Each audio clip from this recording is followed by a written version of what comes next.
কিন্তু পরিবার থেকে তার অধিকারগুলো কতটুকু সংরক্ষিত হলো, অথবা আমরা মানতে পারলাম, অথবা আমরা সেগুলোকে প্র্যাকটিস করলাম, সেটা খুবই ইম্পর্টেন্ট। আমরা যারা এখানে গার্ডিয়ান আছি তাদের জন্য আমি বলি যে আমরা বা তুই কিছুই করতে পারবি না, এই একটা জিনিস। তো আর সন্তানের সাথে কখন নেগেটিভ করা যাবে, এটা একটা জিনিস। আরেকটা হলো যে সন্তানের ভালো বন্ধু হতে হবে। আপনারা যারা মা আছেন এখানে, যারা বাবা আছেন, সন্তানের সাথে প্রবণতা পরিলক্ষিত হয়েছিল। তো এরকম অনেকগুলো আমার কাছে দরখাস্ত আসলো, অভিযোগ আসতে আসতে প্রায় 10-12টা হলো। যখন সুপ্রিয় সঙ্গী, আমরা আমাদের আলোচনা সভার একেবারে শেষ জামালপুর জেলা প্রশাসনের সম্মানিত জেলা প্রশাসন অভিজ্ঞ জেলা ম্যাজিস্ট্রেট জনাব হাসিনা বেগম স্যারকে প্রধান অতিথির বক্তব্য প্রদানের জন্য সবিনয় অনুরোধ জানাচ্ছি। আয়োজিত সাংস্কৃতিক অনুষ্ঠান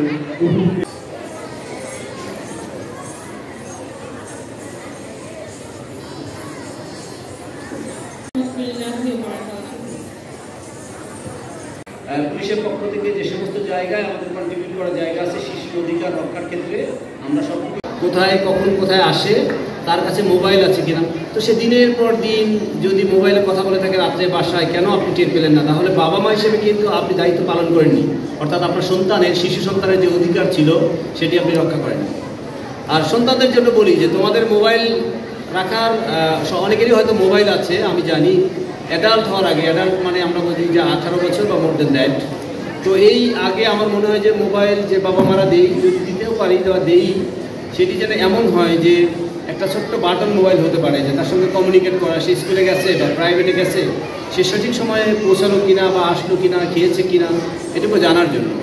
আমার মনে হয় যে যদি এটি আমরা করি তাহলে যেটা হবে যে শিশু অধিকারের যে বিষয়গুলো বলা আছে, আমরা অনেক শিশু আছে, আমাদের পথ শিশু আছে বা আদার্স অনেক শিশু আছে, তাদের জন্য আমরা অধিকার আইন করে হয়তো কিছুটা প্রোটেক্ট করার চেষ্টা করি, কিছুটা হচ্ছেও, আমরা বলবো না তা কিন্তু না। অনেক আমরা দেখি যে অটো নসিমন এগুলো চালায় ছোটো ছোটো বাচ্চারা, তো সেই সমস্ত ক্ষেত্রে দারিদ্র একটা বাধা আছে এই শিশু আইন ইমপ্লিমেন্ট করার ক্ষেত্রে, শিক্ষা একটা বাধা আছে, সচেতনতা।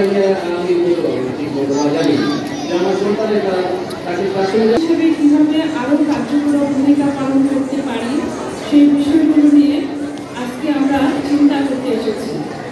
শিশু অধিকার বলতে আমরা বুঝি সেই সব মৌলিক অধিকারসমূহ যা প্রতিটি শিশু জন্মগতভাবে প্রাপ্য।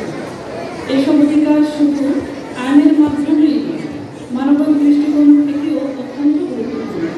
শিশুদের অধিকার প্রতিষ্ঠা করা মানে তাদের সুখী, সুস্থ, নিরাপদ এবং উন্নত জীবনের পথ সৃষ্টি করে দেয়। আমরা যদি আজকে শিশুদের প্রাথমিক অধিকার নিশ্চিত করতে না পারি, তাহলে আগামী দিনের নেতৃত্বে উন্নয়ন এবং মানবিক মূল্যবোধে মানব শিক্ষক এবং সরকারি কর্মকর্তাগণ যারা আমরা এখানে রয়েছে সবাই মিলে কাজ করতে হবে একসাথে।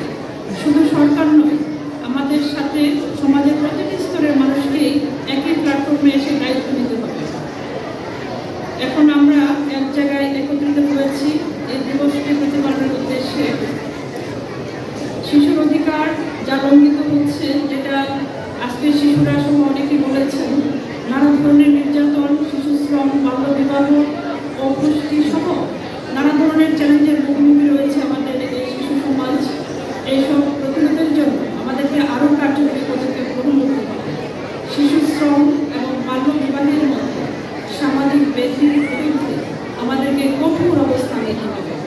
এক্ষেত্রে আইনের প্রয়োগের পাশাপাশি সচেতনতা বৃদ্ধির জন্য বাড়ানো, তাদের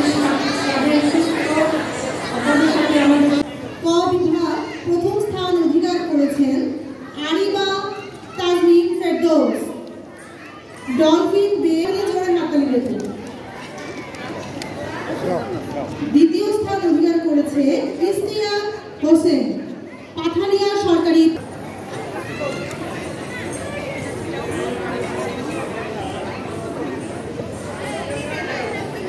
পুরস্কার নিচ্ছে আপার ইমতিয়াজ, পাঠালিয়া সরকারি প্রাথমিক বিদ্যালয়। এরপরে খ বিভাগ চিত্রাঙ্কন প্রতিযোগিতায় প্রথম স্থান অধিকার করেছেন আমাদের সবার প্রিয় হাস্যোজ্জ্বল স্যারের কন্যা, উপজেলার নির্বাহী কর্মকর্তা স্যারের কন্যা আনিশা রানী অধিকার করেছেন জামালপুর সরকারি বালিকা উচ্চ বিদ্যালয়।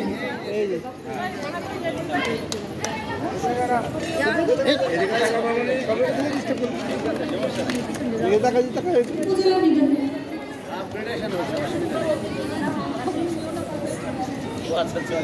দ্বিতীয় স্থান অধিকার করেছে শ্রীজিতা চক্রবর্তী পুষ্টি নতুনপুরি রেসিডেন্সিয়াল স্কুল মাহাদি আল হাসান দেওয়ানপাড়া সরকারি প্রাথমিক বিদ্যালয়। প্রথম স্থান অধিকার করেছেন ইশরাত জাহান জামালপুর সরকারি বালিকা উচ্চ বিদ্যালয়। দ্বিতীয় স্থান অধিকার করেছেন নূর মোহাম্মদ শিল্পজানি বহুমুখী উচ্চ বিদ্যালয়। পথশিশু ও শ্রমজীবী শিশুদের মধ্যে ক বিভাগে প্রথম স্থান অধিকার করেছে বৃষ্টি আক্তার। তৃতীয় স্থান অধিকার করেছেন আর্জিনা। সংস্কৃত শিশু সুইট জামালপুর। যৌথভাবে দ্বিতীয় হয়েছে রাফিয়া বাপ ও শ্রবণ প্রতিবন্ধী স্কুল।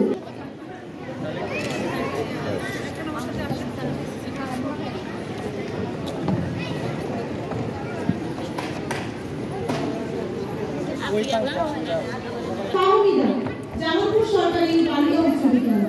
স্থান অধিকার করেছেন হৃদয়া সোয়াইবা মির্জা আল আবিদ সাফল্য collectorate school and college. Al Hasan Dewanpara সরকারি